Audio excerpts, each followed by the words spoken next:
Man. Hey guys, welcome back to Central City Barbecue. I'm Pitmaster James Cruz. Well, look, it's fall. That means the weather's going to start dropping soon. Soups, stews, gumbos, one-pot dishes. I'm here to bring you a Southern classic, shrimp Creole. You guys are going to love it. We've got some beautiful Gulf shrimp. It's shrimp season. Let's get started. I went ahead and prepped all my veggies already. I've already got a cup of bell pepper, a cup of celery, a cup of green onions, 2 cups of white onions split in half, and also about a half a cup of the green onion tops. So the first thing I'm going to do is caramelize the first cup of those onions. So I've got about a quarter cup of oil right here. I'm going to put a little bit in there, not much. Then I'm going to take that first cup of onions right here and put those in. I'm going to brown those until they get nice and soft and caramelized. And then we're going to start the roux right after that. So really we just want to move these around. Got a nice wooden spoon. I've got an enamel cast iron pot here. And we're going to let these sweat down for a little while. I'm going to come right back when they get to the color I want, the tenderness I want. Get them nice and caramelized before we start that roux. So I've been cooking these onions for about 20 minutes now. I've got them all nice and caramelized. It's time to make the roux. The first thing I'm going to do for the roux is I'm going to start with a base of butter. Okay? I've got about a quarter cup of unsalted butter here. I'm going to get that in the pot. Let's put that down real quick. And the next thing I'm going to add is about a quarter cup of all-purpose flour. Okay, and once you add this, don't stop moving it around. Keep it moving. You definitely don't want to burn your roux. So let's get that in the pot now. Dust it all the way around. Okay, let's keep this moving real fast. And get it all mixed up evenly. And the key now is make sure you don't step away from it. Keep it moving. You want to, you don't want any white clumps or anything, any flour clumps. What I'm going to do is I'm going to keep moving this around. It's over medium-high heat. We're going to come back in probably 20 minutes. I'm going to show you the color of it. We'll be right back. All right, I've been stirring the roux for about 20 minutes now. I've got that good chocolate milk, dark caramel type color that I'm wanting. I'm sure we're going to do next. So the remaining veggies that I had chopped up, like I said, we have the celery, bell pepper, the other cup of onions, green onions, and then green onion white tops. Those are going in now. Let's get them all in there. Everybody's going in the pool now. Okay. So next thing I'm going to do, I'm going to get all of these in here, get them all tossed up in that roux, get them cooked down, get them sweated, get them soft, and then we're going to add the garlic. I'll show you how we're going to do this. All right, so they're all in there. The next thing I'm going to do, I really want to get that roux mixed in all the way around all these veggies, okay? And what's going to happen is the veggies are going to start sweating and releasing their waters, and it's going to kind of start loosening things up a little bit. It's going to take probably a solid 30 minutes to do this. I'm going to come right back. I've been cooking the veggies down for about 30 minutes in this roux. The onions are starting to get translucent. The greens are starting to soften up a little bit. As you can see, the roux's gotten a little thicker. These onions are pretty much cooked. Sorry about the steam there. Let's show you what we're going to do next. The next thing I want to add is about 8 ounces of tomato paste. Let's get all this in there. Stuff's getting a little thick.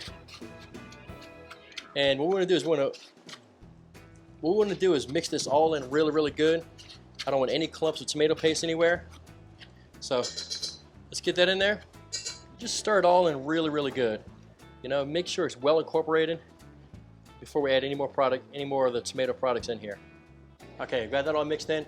I said 8 ounces, actually 6 ounces of tomato paste. Next thing we have is 8 ounces of tomato sauce.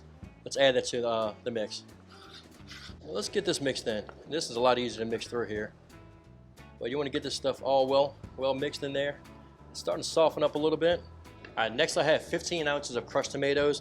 Don't strain them or anything. I want all the liquid in there. That's going to start building the body of this stew. Let's go one more. All right, let's get this all in here. This stuff's starting to look really good now. It almost looks like a pretty good tomato sauce now, but it's not going to have the same flavor as that, like an Italian tomato sauce. So let's get this all mixed in. I want to bring this back up to temp, and we'll come right back. All right, it's starting to get hot now. At the bottom, you're starting to get these bubbles. It's bubbling all throughout the tomato mixture. I want to add the juice of 1 freshly squeezed lemon. Let's get that in there. I've got some Mark Lambert. By the way, you've heard me mention Mark Lambert plenty of times in different videos. He's always been a mentor of mine in the barbecue world. Well, he's got his own Worcestershire sauce. It's called Worcestershire. We're going to add about a teaspoon, half a tablespoon, somewhere in there. Let's get all mixed in there. I'm going to go about a half a tablespoon. This stuff's really, really good. All right. Next thing we got some minced garlic. I got about 3 cloves of minced garlic. Let's get that in there. Stir it up really good. All right. After that, we got some Louisiana Pepper Exchange Cayenne Puree.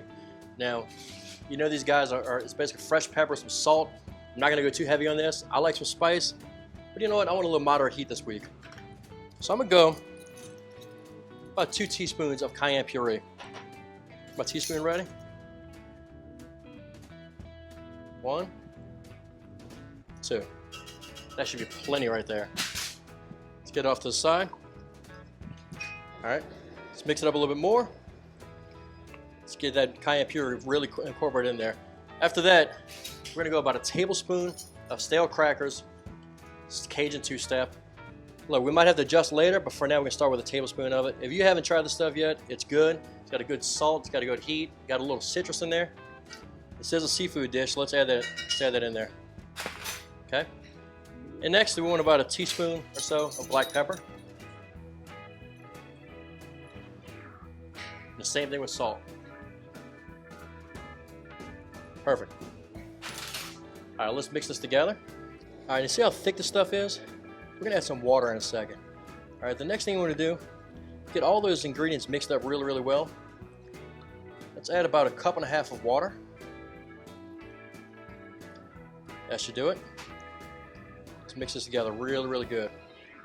Once we get this all mixed together, what I want to do is I'm gonna cover it and let it simmer on a low to medium heat for about an hour. Let all those flavors blend. That stuff's starting to pop. Let's turn the heat down a little bit.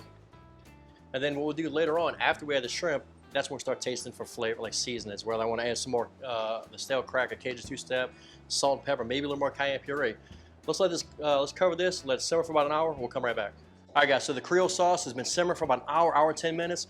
Dude, this stuff smells so good. It's kind of got a little nice consistency to it. Look at this stuff right here. Got great color. The smell is unbelievable. I forgot to tell you guys, I added about 2 bay leaves to it a little while ago. What we're gonna do next is add some shrimp to it now. They've been chilling right here, just hanging out with me. They haven't talked. They're no good for a conversation. So I'm gonna put a glove on real quick, and I'm gonna slide those guys in here. It's gonna lower the temperature of the sauce, but I'm gonna let it come back up to temp and let them cook for a solid 15 minutes covered. And then from that point on, we're gonna adjust the seasoning. So let me get these guys in here. We've got 3 pounds of local Gulf shrimp, been peeled and deveined. They're size 21 to 35. I mean, these are some beautiful shrimp. Let's get these things stirred in real quick. I mean, this is gonna be nice. It's gonna be a really nice, meaty shrimp Creole. Well, I'm gonna raise the heat on it to about a medium heat. We're gonna come back, and once it starts simmering, I'm gonna let it go for about 15 minutes more. And then from that point on, we're gonna taste it, adjust the season, let it go for about another 5 minutes, and we're eating. We'll be right back. All right, guys, I actually let it simmer for about 30 minutes. 15 minutes I didn't think was long enough because the temperature of the shrimp brought the temperature of the Creole down by way too much. So let's check it out. Let's see what we got here. Dude, take a look at this stuff right here. Tell me if this isn't something you want over a big old bowl of rice. Look at the size of these shrimp. They look like they cook perfect. Man, this stuff's gonna be delicious. But before we decide we even want to start scooping the stuff out and eating it, let's taste it. Remember I said earlier, I'm not gonna overly season at first because the shrimp might carry a little bit of salt with them coming from the Gulf. But I just want to taste the sauce real fast. Give me 1 second.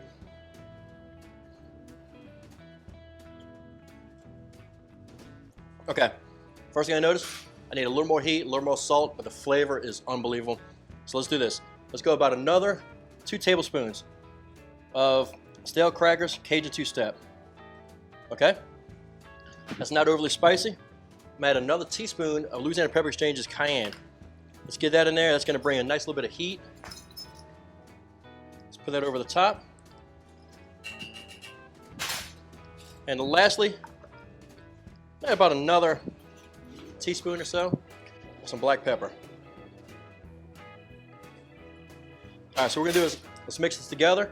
I'm gonna let it simmer for about 5 more minutes covered. I'm gonna come back and taste it, and I believe it's gonna be ready to be put over some rice. We'll be right back. Hey guys, I think we're just about done. Let me check this thing out real quick. Ooh, let me show you something real quick. Like the famous Justin Wilson used to say, I'm about to told you how good this is right here. Let's plate it up. Man, look at this. All right, so look, first thing we're gonna do, we got some cooked rice right here. Down here, we cook extra long grain rice. We put some of that in a bowl real fast. Let's go a little bit more than that. That looks good. After that, all you're gonna do now is you're gonna scoop it over the top. Get all them shrimp in there. Look at this right here. That stuff looks so good. Dude. Woo, woo. Man. All right, After that, we're gonna garnish with some green onions over the top. Let me tell you something real quick. If that doesn't look good, you need an appointment with your optometrist, because I'm gonna tell you something right now, that's gonna be some good eating. There's only one thing to do now. Let's eat this stuff. You give me a big old bite with some rice, a big old shrimp in there. Man, let me tell you something.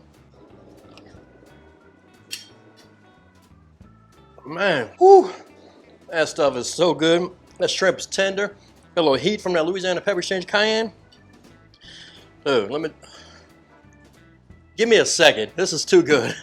You wanna know how you speak to a boy from Southern Louisiana? Give him some with some gravy and some rice. Dude, that's how you speak to our heart down here. Dude, that stuff is so good. It's so easy to make too. I mean, look, all I did was brown off some onions with a little bit of oil, made a roux, then added my tomato products, added the fresh veggies in there, added a little season, some lemon juice, a little Worcestershire sauce in there, let that stuff simmer for about an hour. Came back, added the shrimp to it, let it cook for about 30 more minutes, adjusted the seasoning. Let me tell you something, we nailed it this time. You can do it at home too. You can get shrimp anywhere in the country. You can get tomato products anywhere in the country. Make this at home. This is a nice dish you want to make when it's cold outside, watching a movie, watching a football game, whatever you want to do. It's a delicious Southern Louisiana dish, something we make all the time, especially this time of year in shrimp season.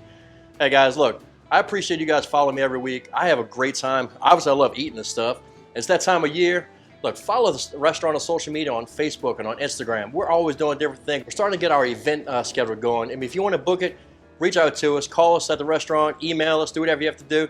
Book your event here. Follow me on social media, Facebook and on Instagram. I'll answer any questions you have. I've got a busy travel schedule coming up. Follow along with what I'm doing. It's a lot of fun. Hey guys, we're starting the holiday season. Halloween's around the corner. See you guys next week.